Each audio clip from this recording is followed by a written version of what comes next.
Hello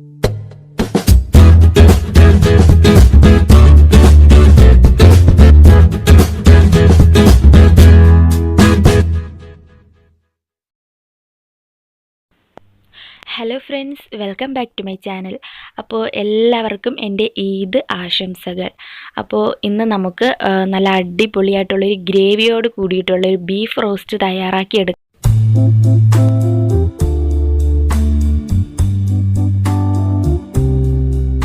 വളരെ tasty ആയിട്ടുള്ളൊരു beef റോസ്റ്റാണ് നമ്മളിന്നിവിടെ ചെയ്യുന്നത്. അപ്പോൾ എല്ലാവരും മസ്റ്റായിട്ട് ട്രൈ ചെയ്ത് നോക്കുക. നിങ്ങൾ ഇത് ഉണ്ടാക്കി കഴിക്കുകയാണെങ്കിൽ വീണ്ടും ഇത് ട്രൈ ചെയ്യും, അത്ര ടേസ്റ്റിയാണ്.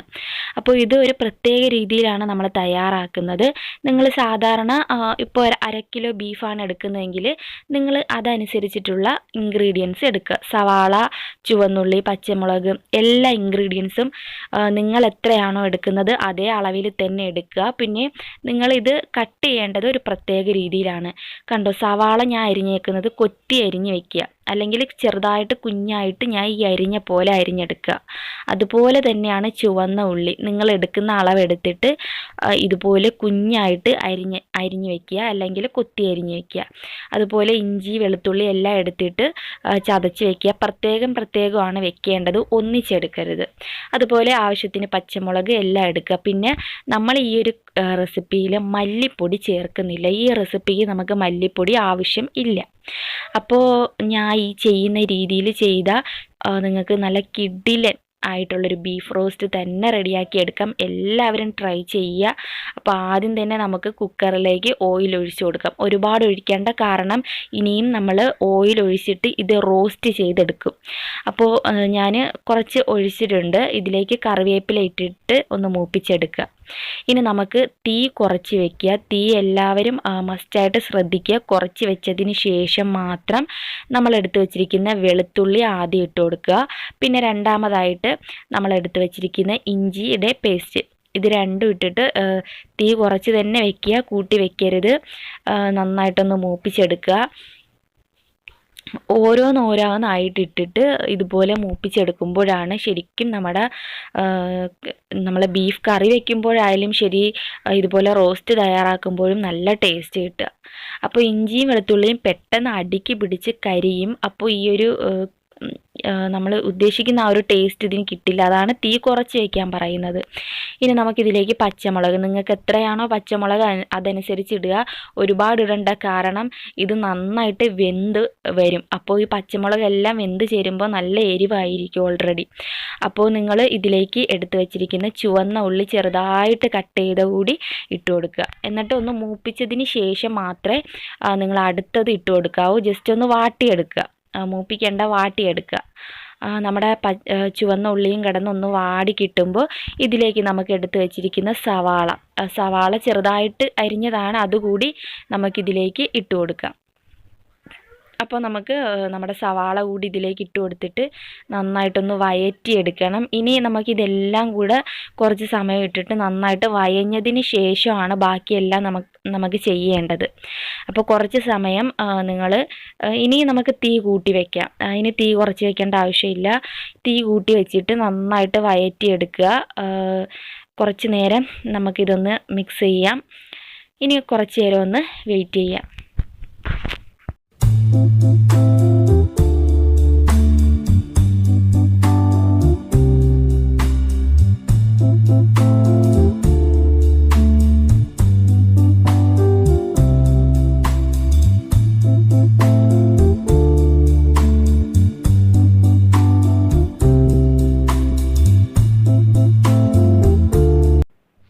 നന്നായിട്ട് വഴഞ്ഞ് വന്നതിന് ശേഷം നമുക്കിതിലേക്ക് ഉപ്പ് ഇട്ട് കൊടുക്കാം. ഉപ്പ് നിങ്ങൾ എത്രയാണോ എടുക്കുന്നത് അതനുസരിച്ചിട്ട് ചേർക്കുക. അതുപോലെ തന്നെ മഞ്ഞപ്പൊടി ചേർത്ത് കൊടുക്കണം. പിന്നെ നമുക്കിതിലേക്ക് മസാലപ്പൊടി, നമ്മൾ പട്ടയും ഗ്രാമ്പൊക്കെ പൊടിച്ച ആ ഒരു കൂട്ടില്ലേ, അതുകൂടി ഇട്ട് കൊടുക്കുക. ഇപ്പോൾ നിങ്ങളിങ്ങനെ ചെയ്തിട്ടില്ല എങ്കിൽ, നിങ്ങളിത് ഈ കറി വേവിക്കുന്ന സമയത്ത് ഈ മസാലപ്പൊടി ചേർത്തിട്ടില്ലെങ്കിൽ ഇനി ചേർത്ത് നോക്കുക. ഒരു പ്രത്യേക മണമാണ് ഇത് വെന്ത് വരുമ്പോൾ. ഇങ്ങനെ തന്നെ ചെയ്യുക, ഒരു വ്യത്യാസവും വരുത്തരുത്. അപ്പോൾ ഇത് മൂന്നും ചേർത്തിട്ട് നന്നായിട്ടൊന്ന് മിക്സ് ചെയ്യുക. മിക്സ് ചെയ്തതിന് ശേഷം നമ്മൾ കഴുകി വെച്ചിരിക്കുന്ന ബീഫ് ഇതിലോട്ട് ഇട്ട് കൊടുക്കണം. പിന്നെ ബീഫ് ഇട്ട് കൊടുക്കുമ്പോൾ അതിൻ്റെ വെള്ളം മാക്സിമം നിങ്ങൾ വാർന്ന് കളയുക. കാരണം ഇത് വെന്ത് വരുമ്പോൾ ഓൾറെഡി വെള്ളം പോലെ ആയി പോവും. അങ്ങനെയല്ല നമുക്ക് വേണ്ടത്. ഒട്ടും വെള്ളമില്ലാതെ വേണം നമുക്കിത് വെന്ത് വരാൻ വേണ്ടിയിട്ട്. നമ്മൾ ബാക്കി വെള്ളം നമ്മൾ ഇതിൽ വറ്റിച്ചെടുക്കും. അപ്പോൾ നിങ്ങൾ മാക്സിമം ബീഫിൻ്റെ വെള്ളം വാർന്ന് കളഞ്ഞതിന് ശേഷം ഇതിലോട്ട് ഇട്ട് കൊടുക്കുക. എന്നാലും വെള്ളം കാണും, ഇത് വേവാനനുസരിച്ചിട്ട് വെള്ളം ഇതിൽ കാണും. ഇനി നമുക്ക് ഇത് അടച്ച് വയ്ക്കാം. എൻ്റെ കുക്കറിൽ കുറച്ച് വിസിൽ കേട്ടാലേ വെന്ത് കിട്ടത്തുള്ളൂ. ഞാനൊരു 6-7 വിസിലെങ്കിലും കേൾപ്പിക്കും, എന്നാൽ മാത്രമേ വെന്ത് കിട്ടത്തുള്ളൂ. അപ്പോൾ ഒരുപാട് പേര് പറയുന്നുണ്ട്, ചിലപ്പോൾ റിലേറ്റീവ്സ് തന്നെ പറയുന്നുണ്ട് ഇത്രയൊന്നും വേണ്ട, പെട്ടെന്ന് വെന്ത് കിട്ടും, 2-3 വിസിൽ മതി. അപ്പം നിങ്ങൾ എത്രയാണോ വിസിൽ കേൾപ്പിക്കുന്നത് അത്ര കേൾപ്പിക്കുക. അതുപോലെ തന്നെ നിങ്ങൾ ഒരു 2 വിസിലും കൂടെ അധികം ഇടുകയാണെങ്കിൽ ഇത് നന്നായിട്ട് വെന്ത് കിട്ടും. ഒരു 2 വിസിലും കൂടെ അധികം കേൾപ്പിക്കുകയാണെങ്കിൽ നന്നായിട്ട് ഇതിന് ഒരു നല്ല വെന്ത് കിട്ടുന്ന പരുവമാണ് ബെസ്റ്റ്. അപ്പോൾ നിങ്ങൾ എത്രയാണോ ഇപ്പം 3-4 വിസിലൊക്കെ കേൾപ്പിക്കുന്നവരാണെങ്കിൽ ഒരു 2 കൂടെ അധികം ഇട്ട് വിസിൽ കേൾക്കുന്നവരെ വെയിറ്റ് ചെയ്യുക. എന്നതിന് ശേഷം നിങ്ങളിത് ഓപ്പൺ ചെയ്യരുത്. കാരണം ഇതിൻ്റെ ആവി മൊത്തം തനിയെ പോവണം. നിങ്ങളായിട്ട് ഇതിൻ്റെ ആവി കളയരുത്. നിങ്ങൾ വെയിറ്റ് ചെയ്യുക. ഇതിൻ്റെ ആവി മൊത്തം പോയി ഒരു അരമണിക്കൂർ, അറ്റ്ലീസ്റ്റ് 1 മണിക്കൂറാണെങ്കിൽ ഏറ്റവും ബെറ്റർ. നിങ്ങൾക്ക് എപ്പോഴാണോ സമയം അനുസരിച്ചിട്ട് ഇത് ഓപ്പൺ ചെയ്താൽ മതി. 2 മണിക്കൂറായാലും കുഴപ്പമില്ല. അപ്പം ഏറ്റവും മാക്സിമം ഒരു അരമണിക്കൂറെങ്കിലും കഴിഞ്ഞ് ഇത് തുറക്കാവും. ഈ വിസിലൊക്കെ കേട്ടതിന് ശേഷം നിങ്ങളിത് ഇങ്ങനെ തന്നെ മാറ്റി എവിടെയെങ്കിലും വെക്കുക. അരമണിക്കൂറോ അല്ലെങ്കിൽ 1 മണിക്കൂറോ കഴിഞ്ഞതിന് ശേഷം തുറക്കുക. ഈ ഒരു സമയം കൊണ്ട് ഇതിൻ്റെ കംപ്ലീറ്റ് ആവിയൊക്കെ പോയി ശരിക്കും വളരെ നല്ല കൊഴുകൊഴുപ്പ് പോലെ വരെയും ചെയ്യും. നല്ല ടേസ്റ്റുമാണ്. ഞാനിപ്പോൾ തുറന്നത് 1 മണിക്കൂറിന് ശേഷമാണ്. ശരിക്കും നല്ല മണമാണ് വരുന്നത്, നല്ല വാസന വരുന്നുണ്ട്. അപ്പോൾ ഇതുവരെയും ഇങ്ങനെ ട്രൈ ചെയ്യാത്തവരുണ്ടെങ്കിൽ നിങ്ങൾ ട്രൈ ചെയ്ത് നോക്കുക, എന്നിട്ട് എനിക്ക് കമൻസ് അറിയിക്കുക. അപ്പോൾ നിങ്ങൾ ഓൾറെഡി കമൻസ് ഇടാതെ നിങ്ങളിങ്ങനെ ചെയ്ത് നോക്കിയതിന് ശേഷം എന്നെ കമൻസ് അറിയിക്കുക. അപ്പോൾ കണ്ടു, ഇതിപ്പം നമ്മൾ മാക്സിമം വെള്ളം കളഞ്ഞിട്ട് തന്നെ കുറച്ച് വെള്ളമുണ്ട്. ഈ വെള്ളം നമുക്ക് വറ്റിച്ചെടുക്കണം. നമുക്ക് ഫ്ലെയിം ഓൺ ചെയ്യാം. ഓൺ ചെയ്തതിന് ശേഷം തീ ഒന്നും കുറച്ച് വെക്കേണ്ട, ആ ഹൈ ഫ്ലെയിമിൽ ഇട്ടിട്ട് തന്നെ ഈ വെള്ളം ഒന്ന് വറ്റിച്ച് നമുക്ക് എടുക്കാം. പിന്നെ നിങ്ങൾ ഇടയ്ക്കിടയ്ക്ക് ഒന്ന് ഇളക്കി കൊടുക്കുക. എപ്പോഴും ഇളക്കി കൊടുക്കണ്ട. ഇങ്ങനെ വറ്റി വരുന്ന സമയത്ത് ഇടയ്ക്കിടയ്ക്ക് അടുക്കി പിടിക്കാതിരിക്കാൻ വേണ്ടിയിട്ട് ഇടയ്ക്കിടയ്ക്ക് ഇളക്കി കൊടുക്കുക. കണ്ടോ, ശരിക്കും നമ്മുടെ സവാളയും ചുവന്നുള്ളിയൊക്കെ ഇതിൽ നന്നായിട്ട് വെന്ത് ചേർന്നിട്ടുണ്ട്. നമ്മളത് ഇട്ടെന്ന് പോലും അറിയാനില്ല. അപ്പോൾ എല്ലാം കൂടെ ഒന്ന് വറ്റിച്ചെടുക്കാം. നമ്മുടെ വെള്ളമൊക്കെ ഒന്ന് വറ്റി വരട്ടെ. കുറച്ച് സമയം എടുക്കും. അപ്പോൾ തീയൊന്നും കുറച്ച് വയ്ക്കേണ്ട. കുറച്ച് സമയം എടുത്തിട്ട് നമുക്കിത് നന്നായിട്ട് വറ്റിച്ചെടുക്കാം. ഈ ഒരു സമയത്ത് നമുക്ക് ഒരു മിക്സിയുടെ ജാർ എടുക്കാം. ഇതിലേക്ക് കുറച്ച് ഇഞ്ചി വെളുത്തുള്ളി പേസ്റ്റ് ഒരുപാട് ചേർക്കണം. നമ്മൾ ഓൾറെഡി കറിക്ക് ഇതൊക്കെ ചേർത്തിട്ടുണ്ട്. ഇനി നമുക്ക് ആവശ്യമനുസരിച്ച് മുളക് പൊടി ഒരു 3-4 ടേബിൾ സ്പൂൺ എങ്കിലും മുളക് പൊടി വേണം. കാരണം മല്ലിപ്പൊടി ഇല്ലാത്തതാണ്. അപ്പോൾ ഒരു 3-4 ടേബിൾ സ്പൂൺ ഇട്ട് കൊടുക്കുക. എന്നിട്ട് നമുക്കിതിലേക്ക് പെരുംജീരകം അതും ചേർത്ത് കൊടുക്കുക. നിങ്ങൾ എത്രയാണോ ചേർക്കുന്നത് അതനുസരിച്ച് ചേർക്കുക. പിന്നെ ഇതിലേക്ക് കുറച്ചുകൂടി മസാലപ്പൊടി, നമ്മൾ മസാലപ്പൊടി ചേർത്ത് എന്നാലും കുറച്ചുകൂടി ഇതിലും ചേർക്കണം. പിന്നെ ഒരല്പം ഉപ്പ്, നമ്മൾ ഉപ്പ് ഓൾറെഡി കറക്കി ചേർത്തിട്ടുണ്ട്. ഈ പൊടിക്ക് ആവശ്യമായ ഒരല്പം ഉപ്പാണ് ചേർക്കേണ്ടത്.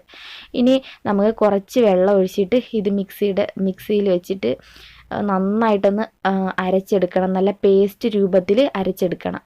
അപ്പം നിങ്ങൾ ഇത് ആവശ്യത്തിന് പേസ്റ്റ് ആവാൻ വേണ്ടിയിട്ടുള്ള വെള്ളം ചേർത്ത് കൊടുക്കുക. ഒരുപാട് ചേർക്കല്ലേ. അപ്പോൾ നമ്മുടെ ഈ ഒരു ഗ്രേവി ഇവിടെ റെഡി ആയിട്ടുണ്ട്. കണ്ടോ, നന്നായിട്ട് വെള്ളമൊക്കെ വറ്റിയിട്ടുണ്ട്. നന്നായിട്ട് വെള്ളം വറ്റിയിട്ടുണ്ട്. നല്ല കുറുകി വന്നിട്ടുണ്ട്. ഇനി നമ്മളിപ്പോൾ അരച്ചെടുത്ത് വെച്ച ആ പേസ്റ്റ് നമുക്കിതിലേക്ക് ചേർത്ത് കൊടുക്കാം. നിങ്ങളിത് ചേർത്ത് കൊടുക്കുമ്പോൾ മുളക് പൊടിയൊക്കെ കുറവാണെന്ന് തോന്നിയാണെങ്കിൽ കുറച്ചുകൂടി, അല്ലാതെ ഡയറക്റ്റായിട്ട് തന്നെ ഇതിനുള്ളിലേക്ക് മുളക് പൊടി ഇട്ട് കൊടുക്കുക. അപ്പോൾ എല്ലാം കൂടെ ഞാൻ ഇതിലേക്ക് ചേർത്തിട്ടുണ്ട്. ഇനി മിക്സ് ചെയ്യുക, എല്ലാം കൂടെ നന്നായിട്ട് യോജിപ്പിച്ചെടുക്കാം. നിങ്ങൾ യോജിപ്പിക്കുമ്പോൾ ഇത് മുളക് പൊടിയൊക്കെ കുറവാണ് എന്ന് തോന്നുന്നുണ്ടെങ്കിൽ കുറച്ചുകൂടി ചേർത്തോ, കുഴപ്പമൊന്നുമില്ല. നിങ്ങളെ എരിവും ഒക്കെ അനുസരിച്ച് നമുക്ക് ഇത് ചേർത്ത് കൊടുക്കാവുന്നതേ ഉള്ളൂ.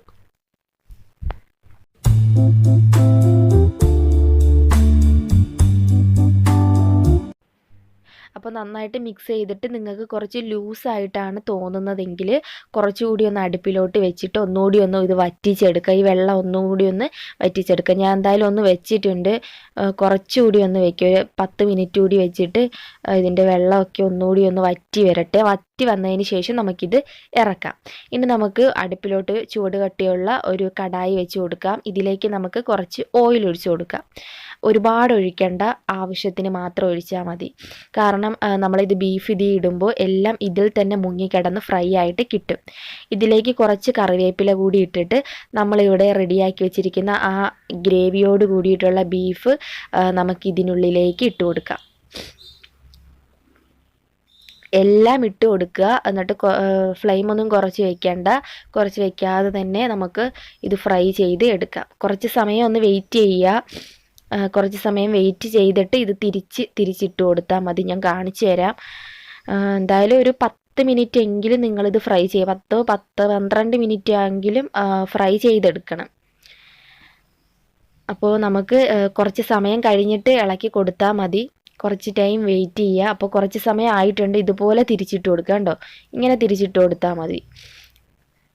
ഇതുപോലെ ഇടയ്ക്കിടയ്ക്ക് തിരിച്ചിട്ട് കൊടുക്കുക. എന്നിട്ട് എപ്പോഴും ഇങ്ങനെ ചെയ്തുകൊണ്ടിരിക്കേണ്ട, വീണ്ടും വെയിറ്റ് ചെയ്യുക. കുറച്ച് സമയം വീണ്ടും വെയിറ്റ് ചെയ്തിട്ട് വീണ്ടും ഇതുപോലെ ഒന്ന് ഇളക്കി കൊടുക്കുക. ചെറുതായിട്ടൊക്കെ അടുക്കി പിടിക്കണം, എന്നാലേ ഇത് ആ ഒരു ടേസ്റ്റ് വരുള്ളൂ. അത് കുഴപ്പമില്ല. ഇടയ്ക്കിടയ്ക്ക് അടുക്കി പിടിക്കുമ്പോൾ ഇതുപോലെ ഒന്ന് ഇളക്കി കൊടുക്കുക. ശരിക്കും ഇത് ഓയിലിൽ കിടന്ന് ഫ്രൈ ആകുമ്പോൾ ശരിക്കും നല്ല അടിപൊളി മണമാണ് വരുന്നത്. അപ്പോൾ തീയൊന്നും കുറച്ച് വെക്കരുത്. അപ്പോൾ ഇത് ഇങ്ങനെ മൂപ്പിച്ചെടുക്കുക. ശരിക്കും നിങ്ങൾക്ക് തന്നെ അറിയാൻ പറ്റും ഇത് റെഡി ആയോന്ന്. കാരണം ഇതിൻ്റെ ആ ഒരു കളർ ചേഞ്ച് ആയിട്ട് വരും. അതുപോലെ തന്നെ നല്ല മണമാണ് വരുന്നത്. ബീഫ് റോസ്റ്റ് ആയതിൻ്റെ ആ ഒരു മണവും വരും. അപ്പോൾ മനസ്സിലാക്കാം ഇത് തയ്യാറായെന്ന്. കുറച്ച് സമയം ഇട്ടിരിക്കുക. ചെറുതായിട്ട് അടുക്കി പിടിക്കുമ്പോഴാണ് ശരിക്കും ഇത് ടേസ്റ്റി ആവുന്നത്. അപ്പോൾ ഇടയ്ക്കിടയ്ക്ക് ഇളക്കി കൊടുത്താൽ മതിയാവും. അപ്പോൾ എല്ലാവരും ട്രൈ ചെയ്യുക. നല്ല കിടിലൻ ബീഫ് റോസ്റ്റ് തന്നെയാണ്. ട്രൈ ചെയ്തിട്ട് നിങ്ങൾ എന്നെ കമൻസ് അറിയിക്കാൻ മറക്കരുത്. എല്ലാവരും എനിക്ക് കമൻസ് അറിയിക്കുക. അപ്പോൾ നിങ്ങൾ നിങ്ങളുടെ കമൻസ് അറിയിക്കുന്നതിനോടൊപ്പം തന്നെ നിങ്ങൾക്ക് ഈ വീഡിയോ ഇഷ്ടമായിട്ടുണ്ടെങ്കിൽ തീർച്ചയായും താഴെ കാണുന്ന ലൈക്ക് ബട്ടണിൽ അമർത്തി ലൈക്ക് ചെയ്യാൻ ആരും മറക്കണ്ട. പിന്നെ ഇതുവരെയും ഈ ഒരു ചാനൽ സബ്സ്ക്രൈബ് ചെയ്യാത്ത കൂട്ടുകാർ വേഗം തന്നെ സബ്സ്ക്രൈബ് ചെയ്തോളൂ.